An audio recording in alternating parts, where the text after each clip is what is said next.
Assalamualaikum warahmatullahi wabarakatuh.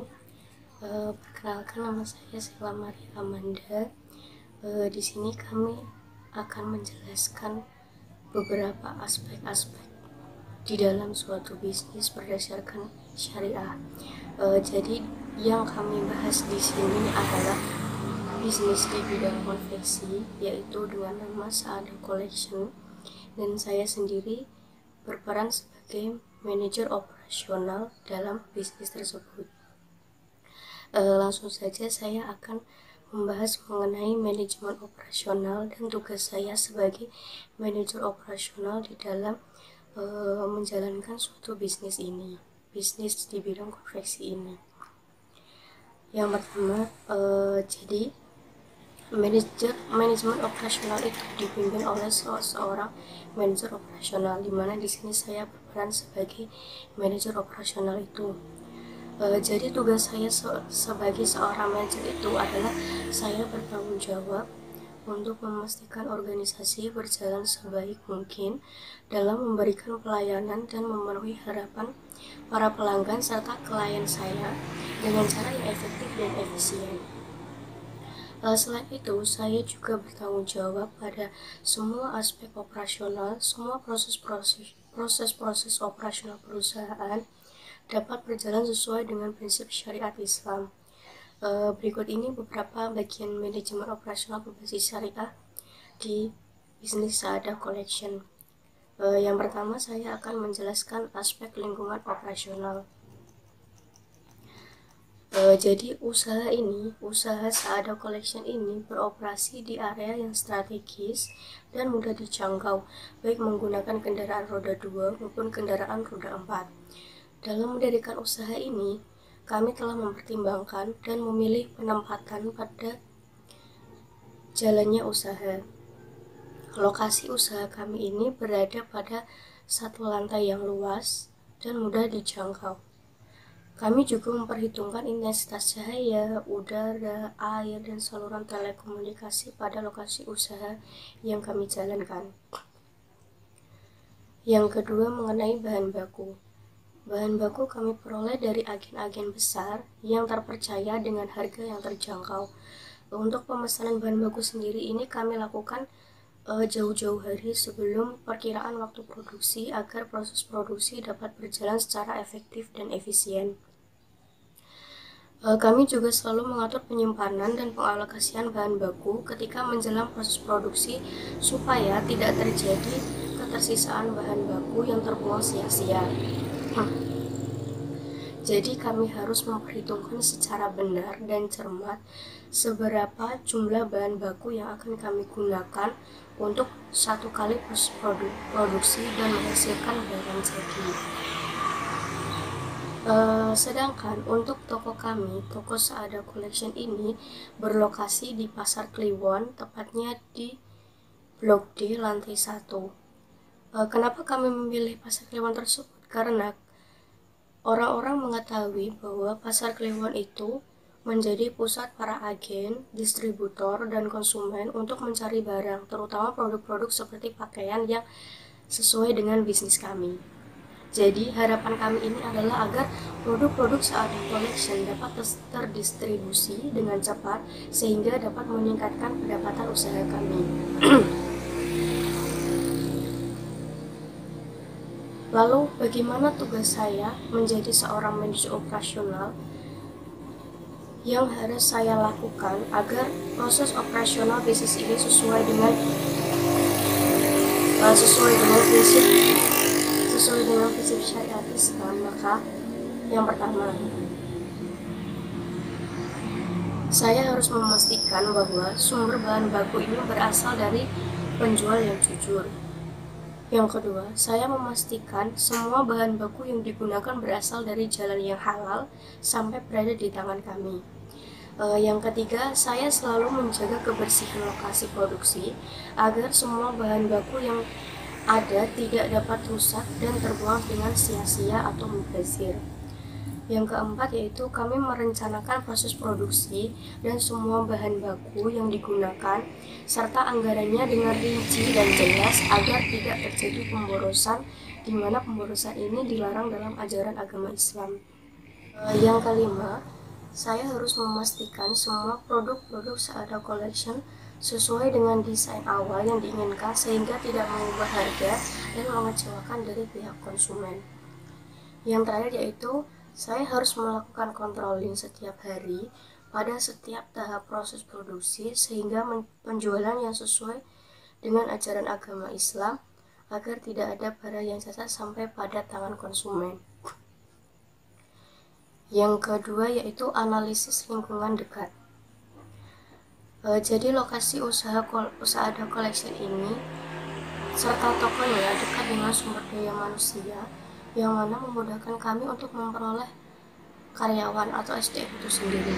Selain itu, kedua lokasi tersebut memiliki akses jalan dan transportasi yang baik sehingga proses pengiriman bahan baku hingga produk yang sudah jadi dapat berjalan dengan efektif dan efisien. Usaha ini juga tidak menghasilkan limbah yang secara langsung dapat merusak lingkungan, karena limbah-limbah produksi Saada Collection biasanya dikumpulkan dan dijual kepada orang yang membutuhkan untuk membuat bisnis baru ataupun keperluan yang lain. Jadi kami juga bertanggung jawab atas limbah produksi usaha kami agar tidak merusak lingkungan. Berkaitan dengan peran saya sebagai seorang manajer operasional, maka hal-hal yang harus saya perhatikan dan harus saya lakukan agar aspek lingkungan dekat perusahaan ini berjalan sesuai dengan bisnis syariat adalah: yang pertama, mengelola limbah produksi usaha dengan cara menjualnya atau mendaur ulang agar tidak terbuang sia-sia yang dapat merusak lingkungan sehingga dapat menyebabkan pencemaran tanah. Yang kedua yaitu memastikan bahwa jalannya usaha ini tidak mengganggu aktivitas masyarakat di sekitar lokasi usaha. Yang ketiga, memberdayakan masyarakat sekitar untuk bekerja sama dengan kami sehingga dapat meningkatkan pendapatan mereka dan mengangkat kondisi ekonomi masyarakat sekitar.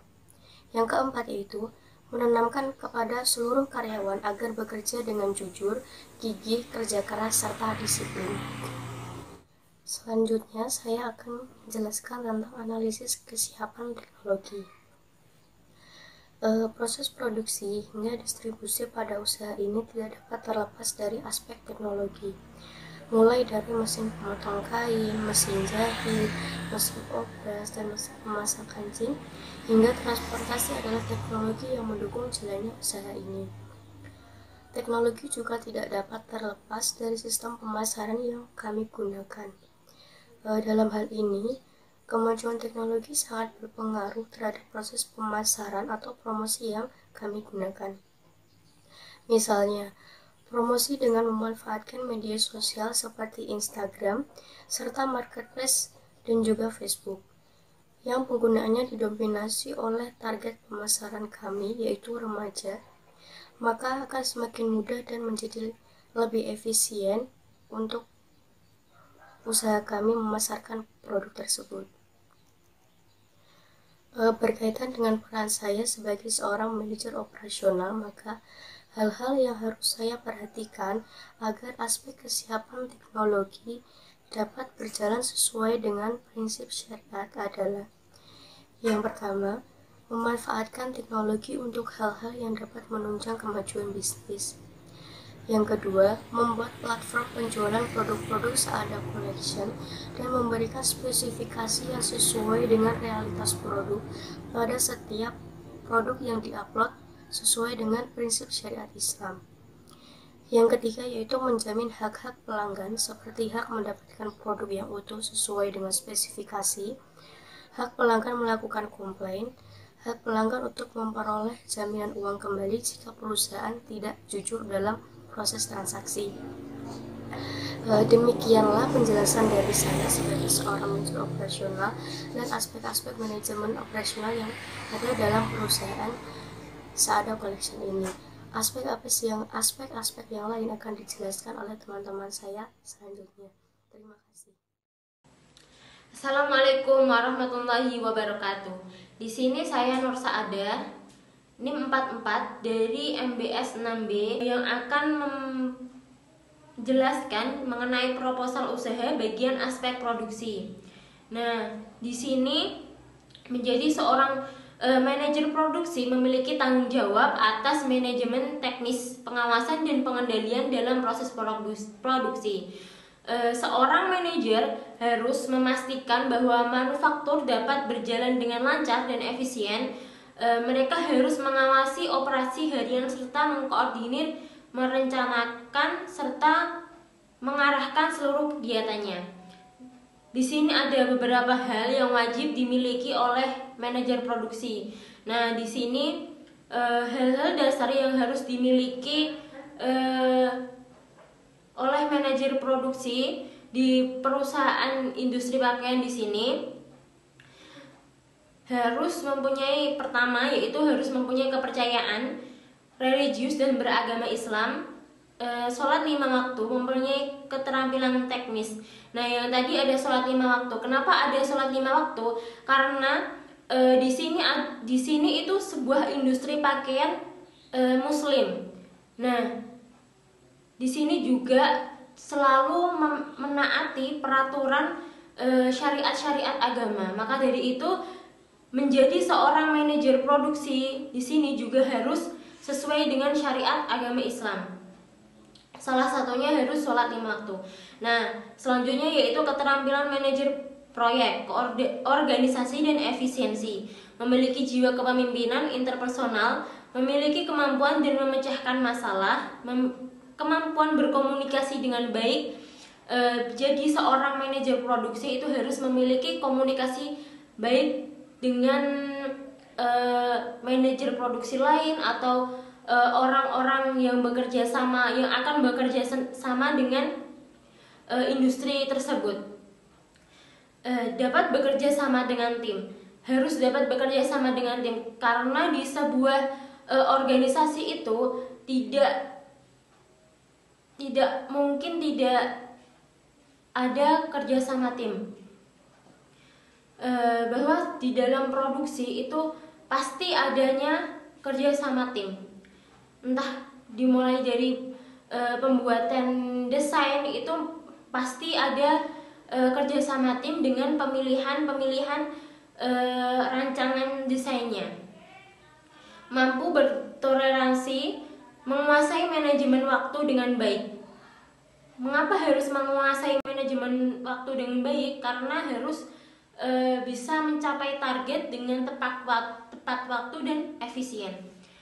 Selanjutnya yaitu tugas dan tanggung jawab manajer produksi. Nah, tugas dan tanggung jawab manajer produksi juga harus dapat bertanggung jawab dan menangani proses produksi sesuai dengan target yang ditentukan. Nah, di perusahaan industri pakaian ini, tugas dan tanggung jawab seorang manajer produksi yaitu harus menentukan desainnya, mulai dari menentukan desainnya hingga jadwal produksi, penerapan dan pengendalian jadwal produksi, meninjau dan menyesuaikan jadwal di mana diperlukan agar tepat waktu. Yang selanjutnya harus bisa mengelola desain yang sudah ditentukan tadi berupa gambar atau pola material, dari pemilihan gambarnya hingga pemilihan bahannya, juga memutuskan tentang penggunaan peralatan, pemeliharaan, modifikasi, penempatan aksesoris hingga packing. Itu sebuah tanggung jawab dari manajer produksi dan tanggung jawab tim dari manajer produksi tersebut. Nah, yang selanjutnya yaitu wewenang. Manajer produksi di sini mempunyai wewenang seperti memberikan nasihat, saran dan penilaian terhadap kinerja bawahannya,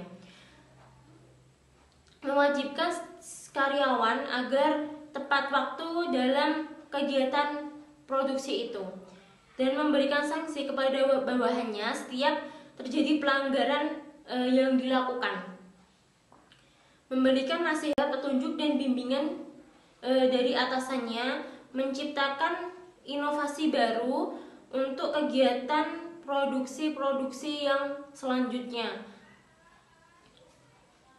melakukan koordinasi dengan bagian lain yang terkait dengan produksi. Nah, yang selanjutnya yaitu analisis produk usaha. Analisis produk usaha di sini ada produk yang dihasilkan, peralatan yang dibutuhkan, bahan yang digunakan, keunggulan produk dari industri ini yang berbeda dengan industri-industri lain. Nah, produk yang dihasilkan yaitu seperti gamis, seperti dengan bahan-bahan yang kualitasnya bagus, serta bahan-bahan yang beda dengan yang lainnya. Nah, peralatan yang dibutuhkan yaitu ada gunting, kain, jarum, spidol, kapur, dan penggaris. Bahan yang digunakan memiliki dalam pembuatan ini ada kain katun, jersey, denim, kain wolfish, dan ceruti. Keunggulan produk di sini modelnya berbeda dengan yang lain dan packagingnya itu sesuai dengan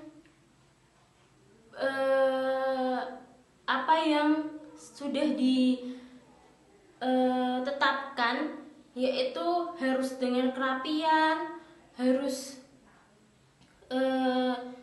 ada logonya. Di sini setiap pembelian itu mendapatkan packaging sebuah plastik dan juga kayak sebuah tas. Setiap pembelian minimal 3 pieces. Nah, kualitas yang bagus, bahan yang bagus, jahitan yang rapi, juga terdapat logo-logo yang berbeda dengan sebuah ciri khas yang berbeda dengan yang lain. Mungkin dari itu sekian dan terima kasih. Assalamualaikum warahmatullahi wabarakatuh. Nama saya Almera Afiati Hidayah, NIM 70, akan menjelaskan proposal bisnis tentang Saadah Collection. Saadah Collection ini merupakan usaha yang bergerak di bidang industri fashion, utamanya pada pakaian muslim. Usaha ini melakukan produksi di desa Jepang Pakis dan membuka kios atau toko di Pasar Kliwon. Di sini saya akan menjelaskan tentang aspek pemasaran, yang mana saya bertugas sebagai manajer pemasaran. Hal pertama yang dilakukan oleh manajer pemasaran adalah melakukan analisis SWOT, yaitu melakukan analisis tentang kekuatan produk, kelemahan, kemudian peluang, serta ancaman. Kekuatan dari usaha ini adalah yang pertama, dapat memenuhi kebutuhan pelanggan yang bermacam-macam, kemudian memiliki produk yang berkualitas. Sedangkan kelemahannya yaitu persaingan dengan bisnis-bisnis lain yang sejenis. Peluang dari usaha ini adalah banyak orang yang membutuhkan pakaian muslim untuk kegiatan sehari-harinya. Dan yang terakhir adalah ancamannya, yaitu munculnya jenis usaha-usaha yang sama terhadap jenis usaha ini. Kemudian yang kedua yaitu melakukan strategi penentuan harga, yang mana kita melakukan riset pasar tentang range harga-harga yang ada di pasaran. Kemudian menyusun strategi distribusi untuk menyampaikan produk dari proses produksi hingga kepada konsumen. Yang selanjutnya yaitu tugas dan langkah manajer pemasaran. Tugas pertama dari manajer pemasaran yaitu tugas perencanaan. Tugas perencanaan ini memiliki 4 tugas. Yang pertama, mengidentifikasi dan meramalkan peluang pasar atas produk dari Saadah Collection. Hal ini dapat dilakukan dengan cara melakukan analisis di pasar dengan membandingkan kebutuhan serta keinginan masyarakat. Kemudian yang kedua, melakukan riset tentang selera konsumen. Yang ketiga, melakukan riset terhadap tren yang ada. Tugas perencanaan yang kedua yaitu merencanakan strategi pemasaran, yaitu membuat marketing plan. Marketing plan ini dilakukan dengan cara yang pertama, melakukan analisis SWOT seperti tadi. Yang kedua, menentukan tujuan dan sasaran pemasaran kita. Yang ketiga, menyusun strategi dan program pemasaran. seperti misalnya mengadakan promo dan lain-lain. Kemudian yang keempat, menyusun budget pemasaran kita agar supaya biaya yang kita keluarkan untuk proses pemasaran ini tidak membengkak. Dan yang terakhir, membentuk tim pemasar yang ahli. Tugas perencanaan yang ketiga yaitu merencanakan marketing research. Hal ini kita lakukan dengan cara mengadakan benchmarking dengan pengusaha lain atau usaha lain yang memiliki usaha sejenis dengan usaha Saadah Collection. Tugas perencanaan manajer pemasaran yang keempat yaitu mengembangkan strategi pemasarannya. Dengan cara yang pertama, dapat mengadakan promo-promo untuk konsumen di event-event tertentu. Kemudian menciptakan paket-paket bundling bagi konsumen supaya mereka tertarik terhadap produk kita. Kemudian memberikan pelayanan yang ramah dan sabar kepada konsumen. Yang terakhir, menciptakan tagline dari produk kita supaya produk kita itu mudah dikenal oleh konsumen. Tugas kedua dari manajer pemasaran yaitu tugas pengorganisasian.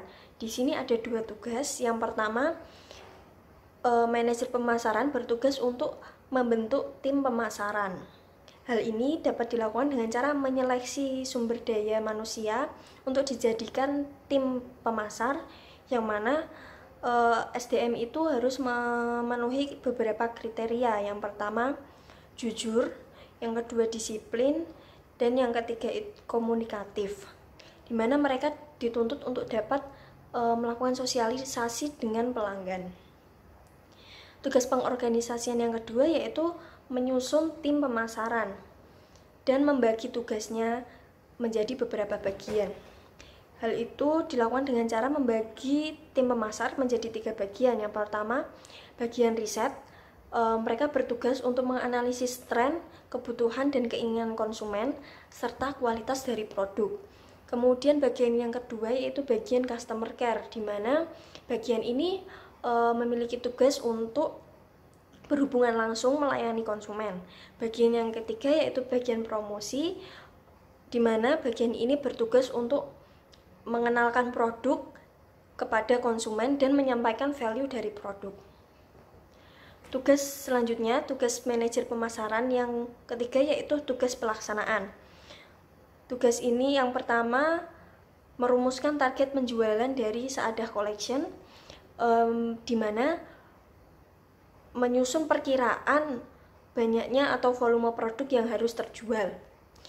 Tugas yang kedua yaitu menanggapi permasalahan terkait dengan keluhan pelanggan.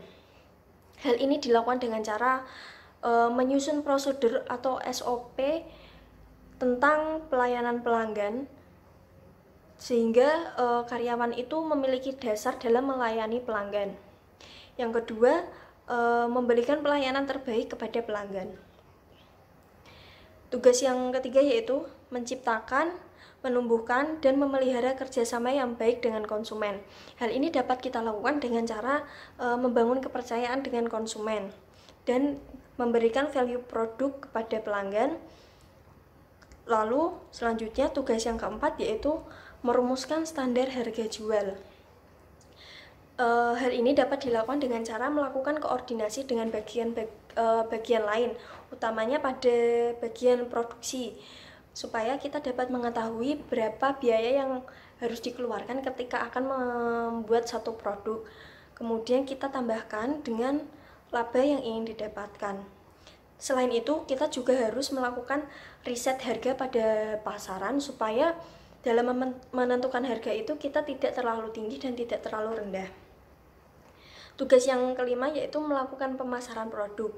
Misalnya, melakukan pemasaran produk melalui berbagai platform media sosial. Yang kedua, melakukan personal selling. Yang ketiga, melakukan publisitas produk kita dengan cara mengikuti bazar-bazar. Tugas manajer pemasaran yang terakhir yaitu tugas pengawasan. Di sini kita harus melakukan pengawasan terhadap jalannya pemasaran agar pemasaran itu berjalan dengan efisien dan efektif. Yang pertama, dapat dilakukan dengan cara selalu mengawasi tim pemasar. Yang kedua, meminta laporan dari tim pemasar atas rencana yang telah kita susun dan bentuk realisasinya. Selanjutnya, nilai-nilai manajemen bisnis Islam. Di sini kita menerapkan etika bisnis Islam dalam melakukan pemasaran. Yang pertama, membangun kepercayaan pelanggan dengan selalu berkata jujur tentang produk yang kita miliki. Yang kedua, tidak mudah mengobrol sumpah. Yang ketiga, selalu menjaga akan janji kepada pelanggan, misalnya seperti pengembalian barang. Kemudian yang keempat, tidak melebih-lebihkan produk dalam berpromosi dan juga tidak mengurang-urangkan produk dalam berpromosi. Kemudian yang terakhir, siap untuk menerima laba yang sedikit. Siap untuk menerima laba yang sedikit ini maksudnya tidak meraup untung secara berlebihan sehingga merugikan konsumen. Sekian dari saya sebagai manajer pemasaran. Apabila ada salah mohon dimaafkan. Wassalamualaikum. Selanjutnya, saya akan menjelaskan aspek manajemen dan sumber daya manusia di Sa'adah Collection. Yang pertama, ada analisis penjadwalan tenaga kerja. Untuk usaha yang kami jalankan, beroperasi mulai dari jam 8 sampai jam 4 sore. Dan di sini ada toleransi keterlambatan, yaitu 15 menit untuk para karyawan dan pemilik usaha demi kesejahteraan dan keadilan bersama. Apabila ada karyawan yang melampaui batas toleransi, maka akan dikenakan sanksi berupa pemotongan gaji demi terciptanya sebuah kedisiplinan kerja.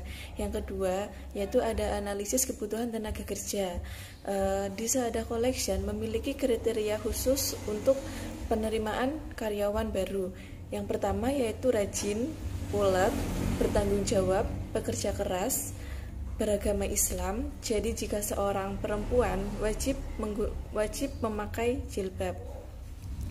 Dan yang terakhir yaitu mempunyai pengalaman kerja di bidangnya, karena kami membutuhkan beberapa orang yang siap ditempatkan di bagian desain gamis, cutting, menjahit, packing, marketing, dan lain-lain. Yang ketiga yaitu ada peran dan tugas manajer sumber daya manusia.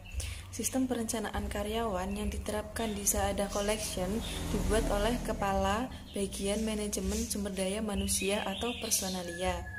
Bagi calon karyawan yang berasal dari wilayah sekitar atau sekitaran Kudus, wajib melapor atau memberikan informasi terlebih dahulu kepada pihak perusahaan. Selanjutnya, kepala personalia yang akan menindaklanjuti diterima atau tidaknya calon karyawan tersebut. Apabila karyawan tersebut sudah diterima, maka selanjutnya akan dibimbing langsung oleh para senior dan pemilik Sa'adah Collection tersebut. Pihak perusahaan di Sa'adah Collection lebih memprioritaskan kedisiplinan dan etika dalam bekerja dibandingkan tingkat pendidikannya, karena etika yang baik akan memegang teguh dan menjalankan prinsip-prinsip yang diterapkan di Sa'adah Collection. Yang kedua yaitu ada pengorganisasian. Pengorganisasian di Sa'adah Collection sudah berjalan dengan baik karena adanya hubungan yang baik dan saling melengkapi antara satu bagian dengan bagian yang lainnya, baik dari atasan ke bawahannya dalam satu organisasi. Secara umum, pembagian tugas pada sumber daya manusia di Sa'adah Collection sebagai berikut. 1. Kepala pembelian bahan baku. Tugasnya bertanggung jawab atas persediaan bahan baku di gudang. Yang kedua, mengecek kualitas bahan baku yang akan diproduksi. 2. Kepala personalia. Tugasnya mengatur hal-hal yang berhubungan dengan pekerjaan karyawan. 2. Memberikan pengarahan kepada bawahan. 3. Mengawasi dan mengatur semua karyawan. 3. Kepala Quality Control. Tugasnya pertama, memantau pekerjaan semua produk yang diproduksi di perusahaan. 2. Bertanggung jawab memperoleh kualitas dalam produk dan jasa perusahaan. 3. Memastikan kualitas produk ketika akan dipasarkan. 4. Kepala Produksi. Tugasnya pertama, mengawasi semua kegiatan di bagian produksi. Kedua, menyusun dan memonitor rencana produksi sesuai jadwal. 5. Kepala Marketing. Tugasnya yang pertama yaitu melakukan analisis pasar. Yang kedua, meneliti persaingan dan kemungkinan perubahan permintaan konsumen. Dan yang terakhir, menentukan strategi pemasaran yang akan digunakan. 6. Kepala Teknisi. Tugasnya yang pertama, bertanggung jawab atas tersedianya mesin, peralatan, dan kebutuhan listrik selama proses produksi. Kedua, mengkoordinir tugas-tugas di bagian perawatan mesin dan listrik. 3. Yaitu pengarahan. Pengarahan karyawan di Saada Collection dilakukan langsung oleh direktur pabrik, yakni memberikan pengarahan terutama kepada para karyawan yang masih junior. Pemberian pengarahan secara langsung dapat memberikan efek positif, yakni pemimpin dapat langsung menyampaikan keinginan atas standar kinerja yang diharapkan. Dengan demikian, karyawan dapat bekerja dengan baik dan dapat terarahkan demi mencapai tujuan bersama. Keempat, yaitu pengendalian. Proses pengendalian di Saada Collection dilakukan dengan cara mengumpulkan semua karyawan di tempat rapat.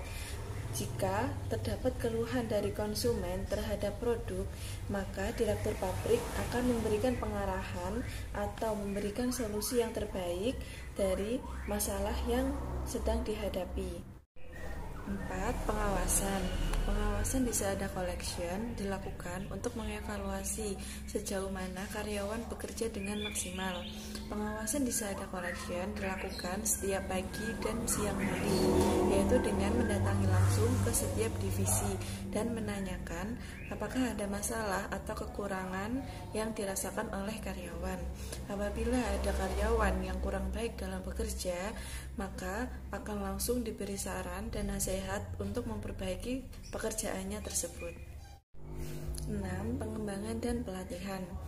Saada Collection sangat memperhatikan kemampuan dan kualitas para karyawannya dalam bekerja karena dapat mempengaruhi hasil produksi. Kemampuan dan pengalaman kerja karyawan dalam bekerja perlu dikembangkan lagi dengan adanya pelatihan rutin yang dilakukan oleh Saada Collection yang harus diikuti oleh para karyawannya demi terus mengikuti tren yang sekarang sedang berkembang. 7. Kompensasi, yaitu merupakan segala sesuatu yang diterima oleh seluruh karyawan di Saada Collection berupa uang dan barang yang nantinya diharapkan dapat memberikan rangsangan dan motivasi kepada seluruh karyawan agar lebih meningkatkan lagi prestasi kerjanya. Di Saada Collection, kompensasi berupa gaji, upah, dan tunjangan. Tunjangan yang diberikan berupa uang, jajan, souvenir, mukena, sarung, dan lain-lain yang diberikan saat akan menjelang Idul Fitri. Yang terakhir yaitu seleksi dan prosesnya. Proses seleksi di Saada Collection berbeda dengan proses seleksi di perusahaan yang lainnya, yakni penerimaan karyawan baru dengan cara menemui langsung ke kepala bagian personalia. Lalu, kepala personalia akan menyesuaikan dengan kebutuhan perusahaan. Apabila perusahaan membutuhkan dan calon karyawan tersebut memenuhi kriteria perusahaan, maka orang tersebut akan diterima di perusahaan Saada Collection. Selanjutnya, saya akan menjelaskan bab rencana keuangan. Pertama yaitu pembelian peralatan. 1. Mesin jahit, jumlahnya 10, harga 15 juta. 2. Mesin obras, jumlahnya 1, harga 5.500.000. 3. Mesin Wolsum, jumlahnya 1, harganya 800. 4. Gunting, jumlah 4, harga 80.000. 5 penggaris pola jumlah 2 harga 30.000. Spidol 5 harga 15.000. Jadi totalnya 21.425.000. Yang kedua yaitu biaya operasional. Yang pertama yaitu ada tagihan listrik per bulan yaitu 200.000, biaya transportasi 60.000, biaya makan siang 11 karyawan per hari 55.000, gaji karyawan jahit 10 orang per bulan 7.500.000. Yang terakhir gaji karyawan obras harga 600. Jadi totalnya 8.415.000. Yang terakhir yaitu biaya pembuatan gamis per bulan. Yang pertama yang di sini ada kain katun 1 lapis, jumlah 1 lapis harga 1.200.000. 2 kain babel 1 lapis, jumlahnya 1 lapis harga 800. 3 benang jahit 15 biji dengan harga 7.500. 4 resleting jumlah 100 biji harga 150.000. Terakhir kancing 1 bungkus harga 50.000.